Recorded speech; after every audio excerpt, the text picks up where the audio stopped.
Hello everyone, kamusta po kayo? So, nandito naman po ulit tayo. This is Teacher Runiel, your teacher psychologist, special needs education advocate, and mental health advocate. So, medyo natagalan po bago tayo makapag-upload ulit ng bagong video kasi last week magkaroon ng inset ang lahat ng school and we are lucky to be invited in three schools dito po sa Mandaluyong to discuss our advocacy in special needs education. So, babawi po ako sa inyo. So, for this week, siguro mag-upload ako ng tatlong video with regards po sa special needs education. So, para sa araw na ito po, I will discuss the identification or yung tinatawag nating detection process para sa mga learners natin merong atypical developmental needs in the inclusion classroom. So basically, ang target po na audience for this video ay yung mga receiving teachers na nasa inclusion classroom.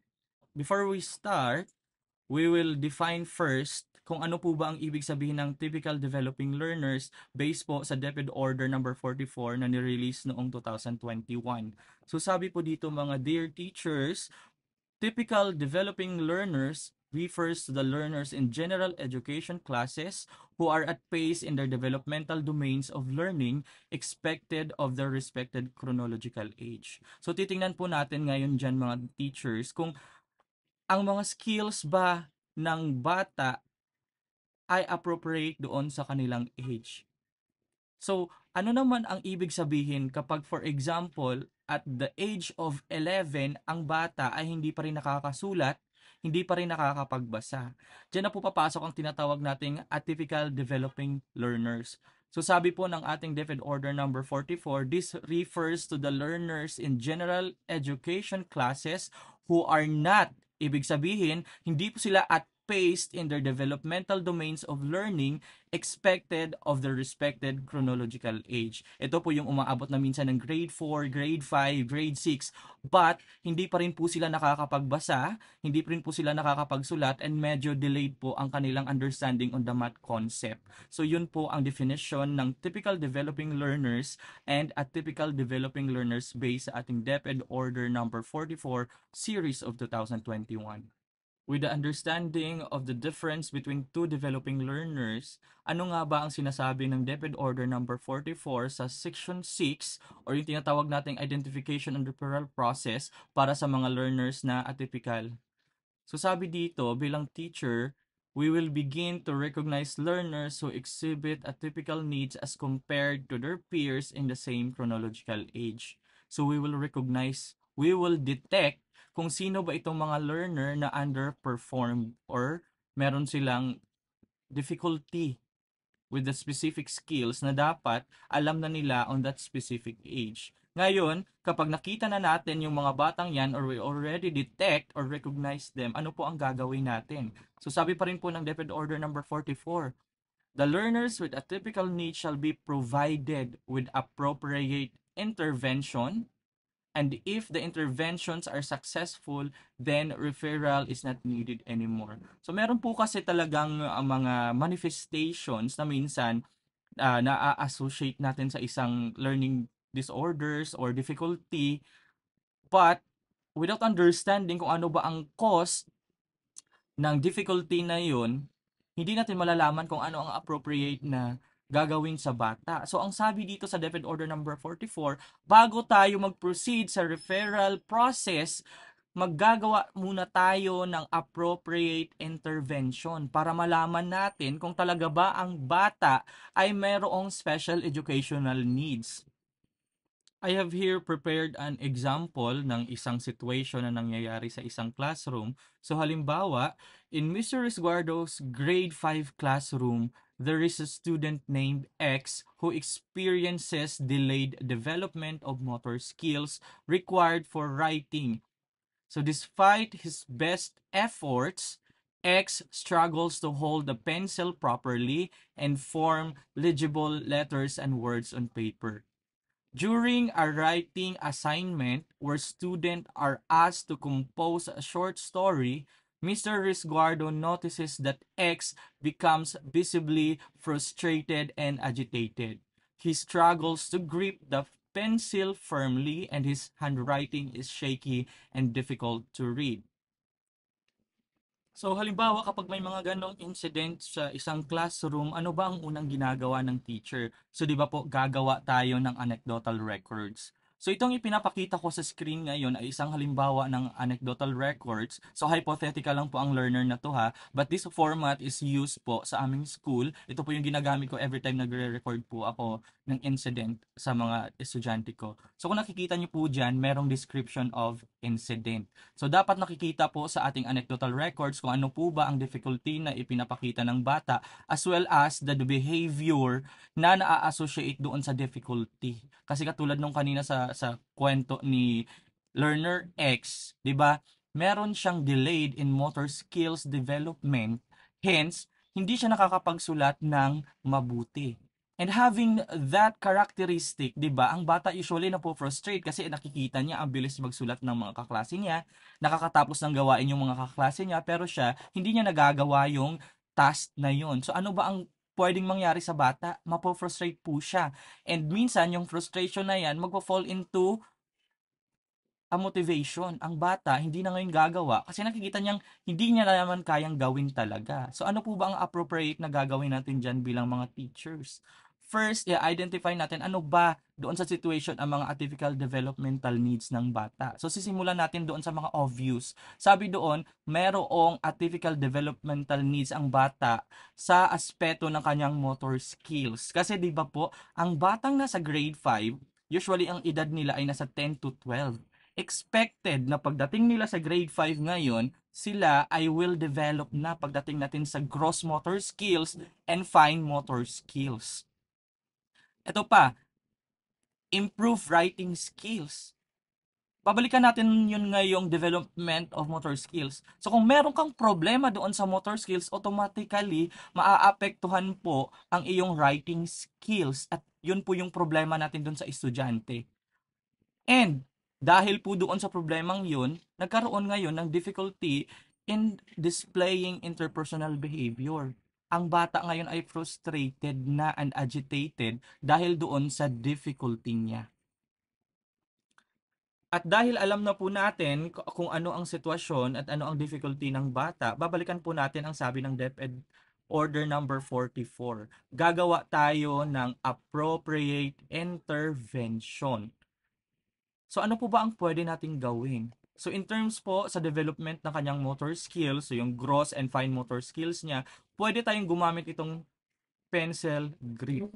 So itong pencil grip na to, mabibili po natin to sa Shopee, sa Lazada, mura lang po ito. This is an accommodation tool na pwede nating magamit or maipagamit sa bata para ma-develop ang kanyang motor skills or specifically the fine motor skills. So, pwede din po itong gamitin para ma-improve din ang writing skills ng bata. And meron din po tayo dito tinatawag na weighted pen. So ano po ba itong weighted pen? So mabibili niyo din po ito sa Shopee and Lazada or any online stores na may available. So basically, ito ay accommodation tool din para sa mga bata na kailangan i-develop pa ang gross and fine motor skills. Kasi itong weighted pen na ito, medyo mabigat ito and it adds pressure sa kamay ng bata and by that, nade-develop po natin ang fine motor skills and gross motor skills ng isang bata. Ngayon, titingnan naman natin ang aspeto ng behavior. So, di ba kanina, dahil doon sa difficulty niya in fine motor skills and writing skills, nagkaroon or nag-exhibit ang bata ng isang negative behavior. Ano po bang ibig sabihin ng negative behavior? This is an undesired behavior na nakakaapekto ngayon sa performance ng isang bata in terms of academics. So, para maintindihan natin ang behavior, kung nakikita nyo po itong nasa ating screen, kailangan po nating magkaroon ng behavior analysis. Ano po ba itong behavior analysis? This is a tool na ginagamit ng mga teachers to understand bakit nag-exist or nag-exhibit ang isang behavior. So kung nakikita nyo dito sa format ko, meron tayong activity, antecedent, behavior, and consequence. Ano po bang ibig sabihin ng mga to? Kapag sinabi mong activity, ano ba ang ginagawa ng bata noong nag-exhibit ang behavior? Pangalawa, antecedent. Pag sinabi mong antecedent, ito ang nag-trigger sa bata bakit siya nag-exhibit ng ganong behavior.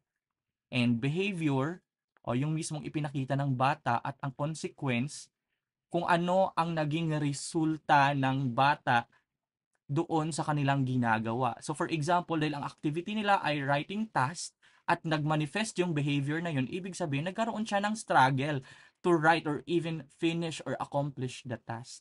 So halimbawa, doon kanina sa ating hypothetical na example, ang activity nila doon ay writing skills or writing task I mean. So habang pinapagawa sila ng activity, nagsabi ang teacher na gumawa ng short story. Having understood na may pinapagawa sa kanilang short story, automatically ang bata matatakot, mapofrustrate dahil ano ang problema? Meron siyang problema doon sa kanyang fine and motor skills, di ba? Meron siyang problema in writing skills. Now, paano natin mabibigyan ng access itong batang to para matawid ang task? Gagawa ulit tayo ng intervention. Pero bago tayo gagawa ng intervention, it's very important that we understood the behavior part of the intervention. And dahil po doon nagkaroon ng consequence, nag-struggle siya to write, and pwede, hindi niya talaga matapos yung task. So ano ang pwede nating gagawin? So here are the examples of the intervention na pwede nating gawin. Behavior modification. Ano po ba itong behavior modification? In other terms, sinatawag po natin itong behavior therapy. Ginagawa ito ng mga teacher inside the classroom to try to extinct or to lessen the negative behavior. Pangalawa, pwede din natin gamitin ang syempre yung mga encouragement. Create a small task for the child, yung mga task na kaya niya, then once he complete that, let us encourage the learner. Let us also understand the law of learning. So before we start the intervention, let's make sure ready na ang bata. As well as tayong teacher, ready na tayo. The environment is ready. Pangalawa, exercise. Ano po bang ibig sabihin ng exercise? Drills. From time to time, huwag po tayong magsawa na paulit-ulit na gawin ang isang drills kung ito naman ay makakatulong sa bata. Kasi nga, in any strategies or anumang intervention na gagawin natin, kapag nakikita natin effective, ang consistency ang pinakamahalaga po dun. Dapat consistent po tayo. And the last, the effect. Having those two laws, ngayon ang bata mayroon ng output. Tama po ba? Meron na siyang uh, meron na siyang nagawa. And from there, titingnan natin. And provide reinforcement. So kapag maganda ang kanyang nagawa, reinforced. Ano po bang ibig sabihin ng reinforcement? Maaaring maibibigay ka to improve the good behavior o maaaring may tatanggalin ka to improve the good behavior. Kasi sa DepEd po, bawal po tayong gumamit ng punishment. Ngayon, titingnan naman natin ang aspeto ng what if hindi naging successful ang lahat ng ating intervention? What if lahat ng effort natin na ginawa na natin lahat, but still, hindi pa rin nag-i-improve ang bata? So, babalikan po natin ulit ang sinabi ng DepEd Order number 44, Series of 2021 under Section 6, Identification and Referral Process. So sabi dito, however, if the intervention are not successful, then referral is necessary. I-refer na natin ngayon ang bata doon sa mga taong mas expert on understanding their difficulty. And for our next video, yun po ang pag-uusapan natin. Ano nga ba ang referral process doon sa mga batang mayroong difficulty na hindi na kayang solusyonan ng intervention ng isang receiving teacher. So, sa susunod na i-upload nating video, yun po yung pag-uusapan natin, yung pre-referral process and the actual referral process. So before I end this video, mga mom and sir, I would like to leave this quote for you to ponder. So sabi dito, assessment tools help teams separate learning disabilities from difficulties caused by underperformance and other issues. Sabi po dito, underperformance often occurs in those with learning disabilities but hindi po sila magkapareho. It's not the same thing. So maraming salamat po for watching.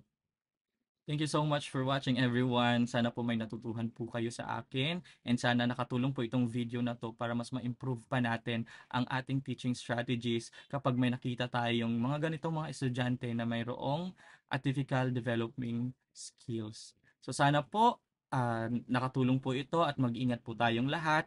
Thank you and God bless everyone.